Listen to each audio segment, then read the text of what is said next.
बोल रहा है सुपारी लेकर आए, सुपारी लेकर आए।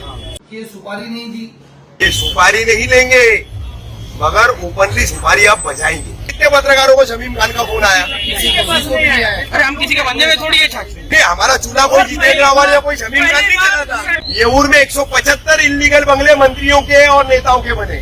क्यों सैफ पठान चुप है उस पे? आप बिल्डिंग तुड़वाओ और उन सैकड़ों परिवारों को अपना घर मकान दे दो। खुले अब मैं बोल रहा हूँ। तो इस तरह से जो डिलाइबलेटेड बिल्डिंगों का रीडेवलपमेंट का काम चल रहा है, जिसमें 35 साल से इस शहर में रहने वाला मुसलमान हिंदू दोनों समाज के लोग हैं, उसमें ज्यादा मुसलमानों की है। तो ये एमआईएम के नेता बनके मुसलमानों को उजाड़ने की बात कर रहा है। व्यक्तिगत आरोप प्रत्यारोप की बात है तो साहब आ जाइए, कभी भी डिबेट कर लेंगे। आप बोलते हो मैं डिबेट के लिए भी रेडी हूँ, बस ये सोचना नहीं कि चिल्ला चिल्ला करके जैसा दूसरों को बोलते हो मेरे सामने वो चलेगा। आप भी इज्जत से बात करोगे, मैं भी इज्जत से सवाल जवाब, कभी भी आप बुलाओगे मैं आ जाऊंगा।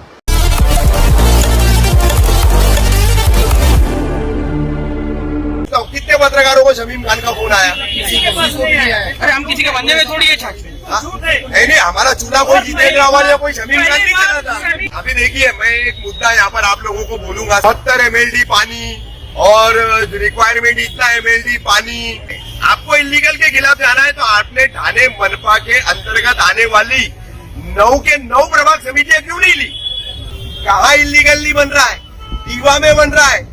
आप सिर्फ मुमरा की 15 बिल्डिंग पे आप पीएल कर रहे हो।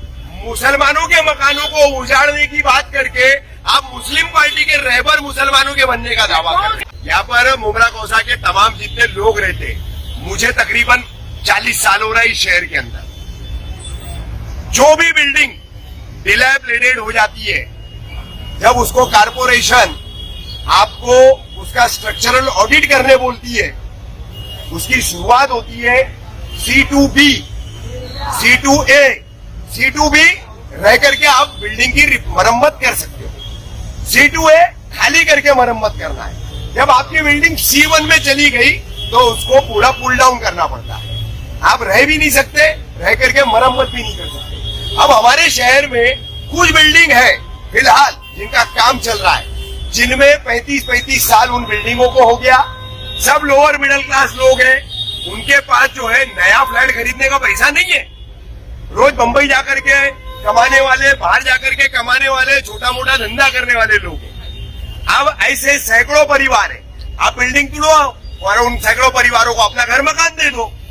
करो पीएल, कोई मना नहीं कर रहा आपको। लेकिन पुरानी इमारत जिसके पुनर्विकास का या उसके रीडेवलपमेंट का कोई लीगल जब प्रोविजन नहीं है, तो वो बेचारा फ्लैट में रहने वाला गरीब आदमी, उस बिल्डिंग के तमाम लोग जो है वो किसी बिल्डर को अप्रोच करते हैं कि भाई कंस्ट्रक्शन कॉस्ट कम से कम लेकर के हमको हमारी बिल्डिंग बना करके दे। खुले अब मैं बोल रहा हूँ। तो इस तरह से जो डिलाइबलेटेड बिल्डिंगों का रीडेवलपमेंट का काम चल रहा है, जिसमें 35 साल से इस शहर में रहने वाला मुसलमान हिंदू दोनों समाज के लोग हैं उसमें, लेकिन उसमें अक्सरियत यानी ज्यादा मुसलमानों की है। तो ये एमआईएम के नेता बनके मुसलमानों को उजाड़ने की बात कर रहा है। व्यक्तिगत आरोप प्रत्यारोप की बात है तो साहब आ जाइए, कभी भी डिबेट कर लेंगे। हम बेतुके इल्जाम नहीं लगाएंगे, हम बेतुके इल्जाम नहीं लगाएंगे। आपको इतना लग रहा है भाई 2025 चल रहा है, 2012 में आपने खुद ने संजय नगर में बिल्डिंग बनाई आपके छोटे भाई इमरान के नाम से बनाई ना, उसी के नाम से एग्रीमेंट दिया, उसी के नाम से सब कुछ दिया।